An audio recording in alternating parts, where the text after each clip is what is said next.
Hello everyone, welcome back. Today we are going to make some chocolate chip muffins. So we are going to make them chocolate by using cocoa powder, and then we're gonna add a double chocolate element by adding chocolate chips. So let me show you what I have here today. We have maple syrup to act as a sweetener. We have some chocolate chips. We have some applesauce. We have a banana. Some cinnamon, some pure cocoa powder, some egg whites, some peanut butter, and then we've got almond flour and we've got oat flour, and we have a little bit of cooking spray for the muffin tins. So basically what we're going to start with, once again, this is going to be like a one bowl recipe. Everything's going to go into one bowl. We're going to mix it up. We're going to put it into the muffin trays and we're done. So we're gonna start with our banana, and we are going to mash the banana up. So I've got my banana here, just put this in the garbage. And I have a little potato. I guess this is like to make mashed potatoes, but I mostly use it for bananas. I mean, you could also very easily mash this with a fork. In fact, it might be easier to mash a single banana with a fork. This kind of seems to get stuck a little bit at times. So you can see it kind of makes some big chunks. Oops, all right. So let's mash this up real good here. Good thing we've got nice clean counters before, just in case we get little banana pieces escaping. Anyways, you can see here now the banana is nicely mashed. So you just want it kind of like a thick puree consistency. Then we're gonna take our applesauce, we're gonna put it in. This is just unsweetened applesauce. It's half a cup. These little containers are half a cup. I love these. They're great for, like, you know, kids snacks, but they're also nice for baking because they're pre-measured and easy to use. So we're just gonna scoop this half a cup in. Next up, let's put in our cinnamon. So we're gonna do half a tablespoon of cinnamon. I think cinnamon pairs really nicely with cocoa powder and it just adds a nice little flavor. I quite like cinnamon. I use it in a lot of stuff. So anyways, here is our half tablespoon of cinnamon. That looks great. Next up, we are going to do our cocoa powder, and I think we're gonna go for half a cup of cocoa powder. We're gonna make these like fairly chocolatey.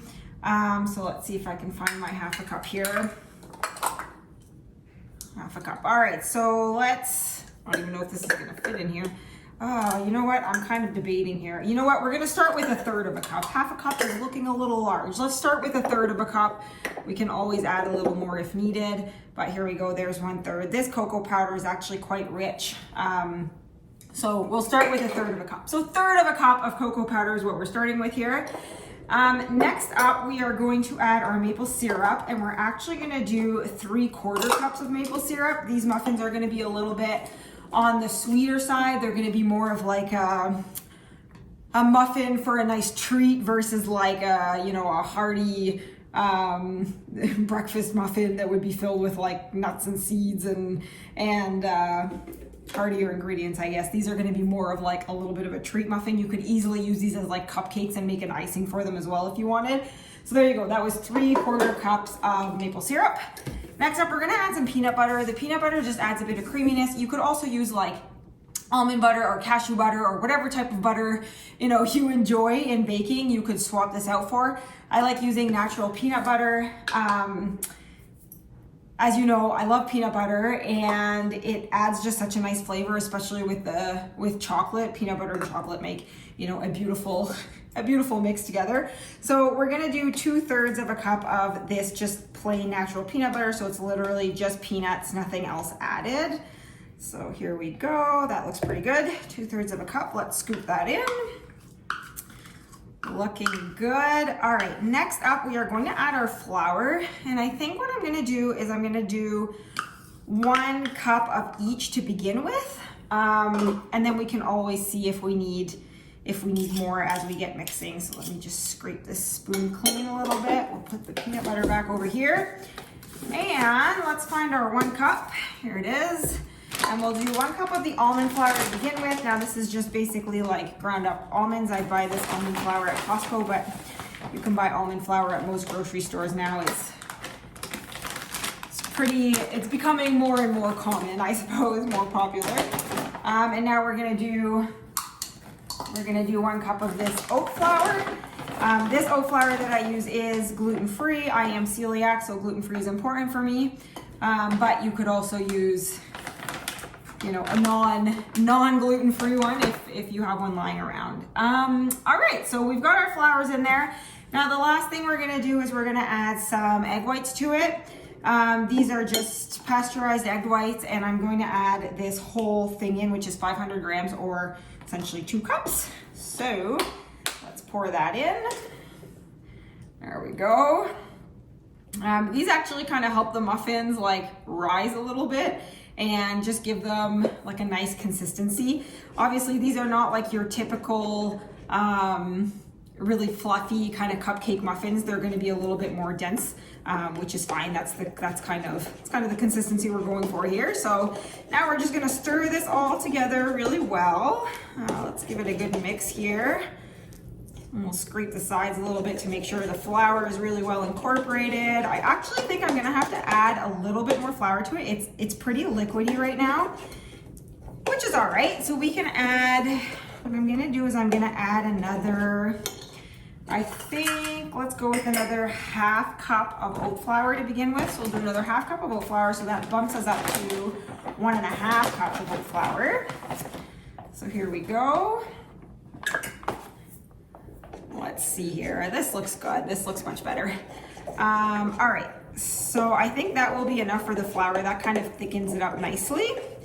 And then the last thing I'm going to do is add the chocolate chips. We're just gonna pour the whole bag of chocolate chips in there actually. So what is this? This is 300 grams of chocolate chips. So just your typical bag that you would buy at the grocery store. These ones have no dairy in them. I'm also cannot do dairy. And so, finding some that don't have dairy in them is very useful, but there's lots out there again that you can get that don't have dairy. Once again, I'm gonna have to grab scissors because I'm always so hopeful that I can just open them without scissors, and then I don't bring my scissors and then I need them. So one moment. All right, so let's pour these in. We're just gonna pour the whole thing in. Like I said, these are gonna be a little bit more decadent. We've got the cocoa powder, we've got the chocolate chips, the maple syrup, so they're gonna be nice and sweet. And so this is a really nice consistency. You can see it's not like too liquidy. It's a nice like muffin batter consistency. It's not too liquidy. It's not too thick. It's just right. So now what I'm going to do is move these things aside here.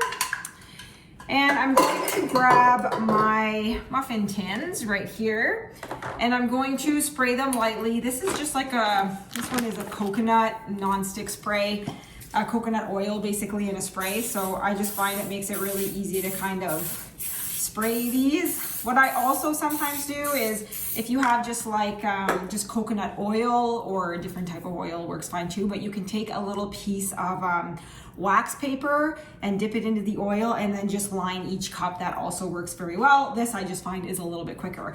Now what I did forget was my muffin scooper, so one moment, I will grab that. So here I have basically a muffin scoop.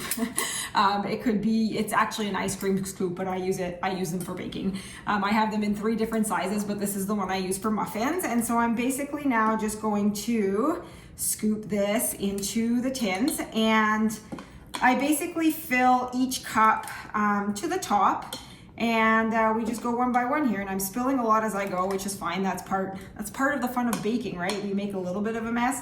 I'm a little bit of a little bit of a clean freak, I suppose you could say. So I like to keep my house very tidy, but sometimes when we bake, we make a mess, and that's okay. So yeah, anyways, I will just keep scooping these here. And then what I will do is once they are all scooped out, I'll be putting them in the oven at 350 degrees Fahrenheit. And as you know, if you've been following along, you know that I do not preheat my oven. And so the oven right now, as you can see, it is not on, it is not preheated. So I'm going to pop these in and then put the oven to 350 degrees Fahrenheit and then bake from there. I'm gonna start them at 20 minutes, but I'm guessing it's gonna take a bit more than 20 minutes. And then I just start checking them at 20 minutes. So you can see right now there's still lots of batter left. Some of these aren't quite all the way full, so let's just top them up a little bit as we spill more. What you could do, so if you have a second muffin tin, you could very easily just do a second muffin tin. I am actually going to do some larger ramekins for the rest of this batter, which I have over here. So I'm just gonna move these back here now for a moment. And let's grab these. So what I have are just some like regular ramekins, and these just make slightly bigger muffins. So I'm gonna spray these with my spray and then just fill them. They do about like 2 scoops instead of 1, so it makes like a double muffin in a way, doubles. And so these are great if there's someone in your family who likes larger muffins, or if you just want to try to make a different kind of sized muffin. I'm gonna get rid of the spoon here, it's kind of getting in my way. And obviously these ones take a little bit longer to bake than do the ones like the smaller ones, the regular sized ones, I guess. So, and that's okay. So we just leave them in a little bit longer. But here we go. All right. So these look great. I guess one thing I did not do is taste my batter. So let's hoping that it tastes good. I will grab a spoon and taste it in a moment here. But typically I do taste the batter. And that's one of the things I love about the pasteurized egg whites, is that they are pasteurized, so you can kind of like try them raw and you don't have to worry about salmonella as if you were doing full eggs. Truthfully, because I often like bake on the fly like this and don't really know what exactly the recipe is going to turn out like, and sometimes I have to do edits as I go, I like putting things in my batter that I know I can taste raw without being afraid of salmonella or other things. So that is one of the reasons why I love the pasteurized egg whites. But okay, let me grab a spoon and let's do this together. But I'm pretty confident. I've made these before, variations of them, and they always turn out really delicious. So let's see here. I even got a chocolate chip in there. Yes, that's very good. It's got a nice, like, the banana is kind of like subtle, but it's still there. So you've got a little bit of the banana, you've got some nice sweetness, crunchiness from the chocolate chips. Yeah, I think this is great. So I'm gonna pop this into the oven now. Like I said, 350. I'm gonna start it at 20 minutes and we'll go from there, and I will be back to show you the finished product shortly. So we'll see you soon. Hello and welcome back. I have just pulled these chocolate muffins out of the oven and they look and smell delicious. So I ended up leaving them in for 25 minutes, so 5 minutes longer than I kind of set the initial timer for. I figured it would be a little more, but I like to start checking them earlier rather than later.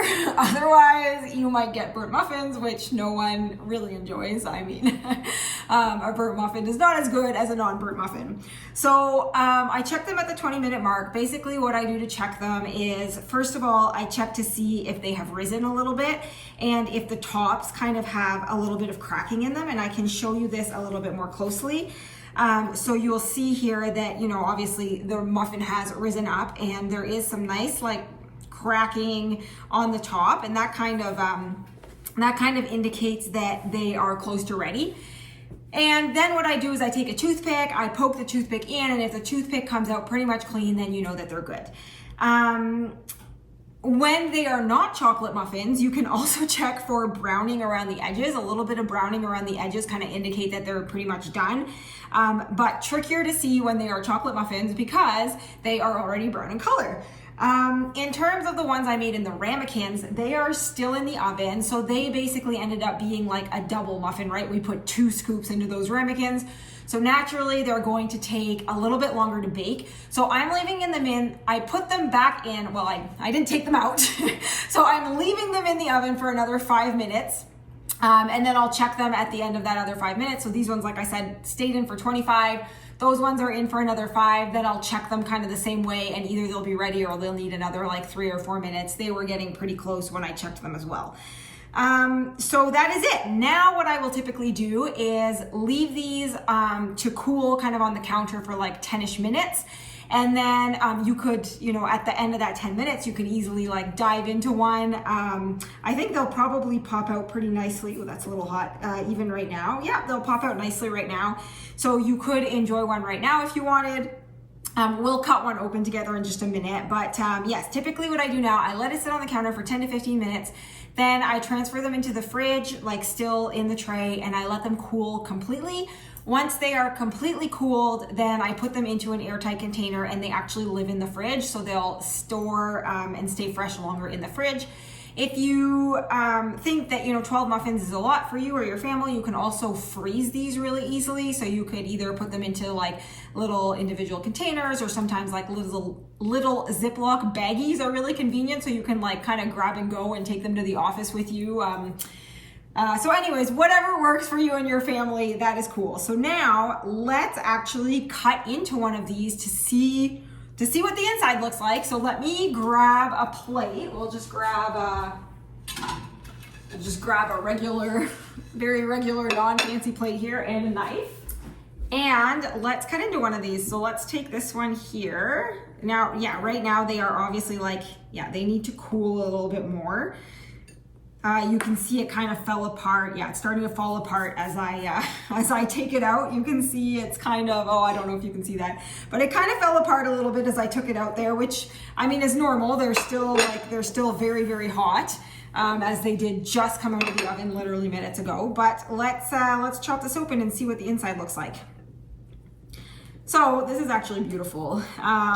I mean, it crumbled a little bit, but you can see that the inside looks nice and soft and moist. You can see all like the steam is coming out of them. The chocolate chips are melted. Like, I think these are going to be lovely, lovely muffins. So I would just recommend, yeah, let them cool a little bit more before you pop them out of the mold. Otherwise they will crumble a little bit, or maybe you like your muffins crumbly, and that is totally cool too. No judgments here. Enjoy them however you like them. I personally enjoy all my baking cold, which I know is strange, like brownies, cakes, whatever, cookies. I like them after they've cooled in the fridge completely, but I know a lot of people prefer like the warm cookie or the warm muffin. So totally cool. You could, have this with like yogurt, or if you're like really making it decadent and want to spice it up a little, you could have it with ice cream, like a nice warm chocolate muffin with ice cream. That actually sounds quite lovely. So anyways, that's all for now. I hope you enjoyed. Enjoy the muffins, and we will see you again in the next video. Bye.